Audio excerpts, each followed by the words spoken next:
Қайырлы күн. Бүгін сіздерге жаңа светильниктерді көрсеткім келіп тұр.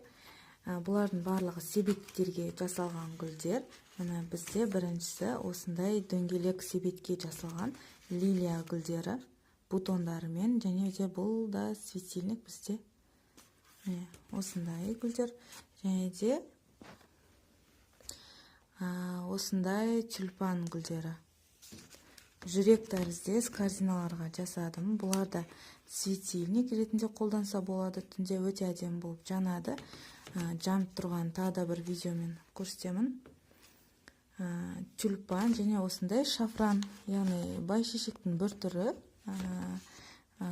Мінекей осы гүлдерді біздің шығармашылық клубта үйрене аласыздар. Шығармашылық клубқа қазір тіркелу жүріп жатыр. Тіркелу 5990 теңге. Толық ақпаратты менің инстаграм парақшам